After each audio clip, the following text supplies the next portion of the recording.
Hello मेरी YouTube family, कैसे हैं आप सब।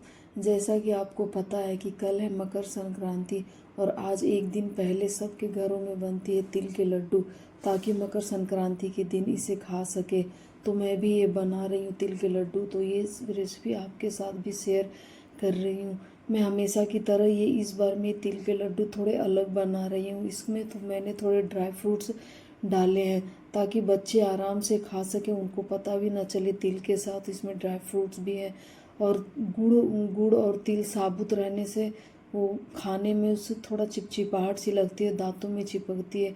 इसलिए मैंने इस बार तिल को पीस करके उसके लड्डू बनाए हैं। तो इसकी रेसिपी मैं आपके साथ शेयर करती हूँ। सबसे पहले मैंने तिल को अच्छे से फटक के छाँट के साफ़ कर लिया। उसके बाद धीमे आंच में उसे मैंने भून लिया, भून करके ठंडे होने के लिए रख दिया अलग से। उसके बाद मैंने ली है मूंगफली। एक बात बता दूं कि तिल मैंने 200 ग्राम लिया और मूंगफली है 50 ग्राम के लगभग है मूंगफली। मूंगफली को भी तवे पे भूनने के बाद उसे भी मैंने साइड कर दिया।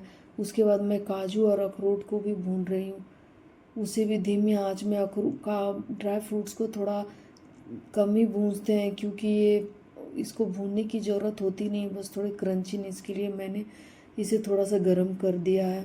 उसके बाद तिल और मूंगफली ठंडे हो चुके हैं, तो तिल को मूंगफली के सारे छिलके निकालने के लिए मैं आपको एक टिप्स बताती हूँ। जैसे किचन का जो कपड़ा होता है ना, मसलिन क्लॉथ, उसमें मूंगफली को रख करके एक पोटली बना लें और ऊपर से कपड़े के ऊपर से मूंगफली को घिसें।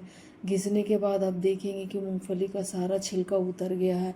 और उसे था हवा मुंह से फूंक करके छिलके को उड़ा दीजिए, या तो फटक करके छिलके को उड़ा करके मूंगफली को इस्तेमाल में ला सकते हैं। तो मैंने इसी तरह से मूंगफली को साफ़ कर लिया है। देखिए कैसे सारे छिलके उतर गए। एक दो मूंगफली के छिलके रह गए हैं, तो उसे मैंने हाथों से साफ़ कर लिया है। फिर उसके बाद सारे छिलके फूंक के उड़ा देने के बाद मैंने उससे उसका पाउडर बनाया है।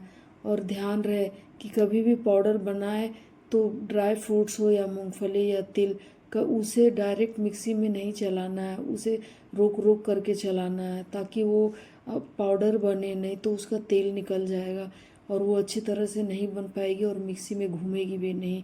इसीलिए एक बार चलाना है फिर रोकना है। तो मैंने सारे ड्राई फ्रूट्स का पाउडर बना लिया और अब तिल के पाउडर बना रही हूँ। और ये तुरंत ही, मतलब हार्डली ये 30 सेकंड में ये पाउडर बन गया। और मैं इसे दरदरा ही रखी हूँ, ज़्यादा पाउडर जैसा वो नहीं की हूँ, पाउडर ही नहीं की हूँ।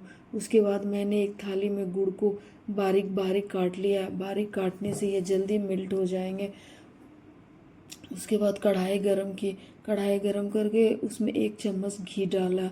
और घी डालने के बाद उसमें मैंने सारे गुड़ डाल दिए और गुड़ को धीरे धीरे मेल्ट होने दिया। अब गुड़ को छोड़ना नहीं है, नॉन स्टॉप चलाते रहना है, नहीं तो गुड़ चिपक जाती है। इसीलिए गुड़ को चलाते रहना जब तक कि वो पूरी स्मूथ ना हो जाए, उसके सारी गांठें निकल ना जाए।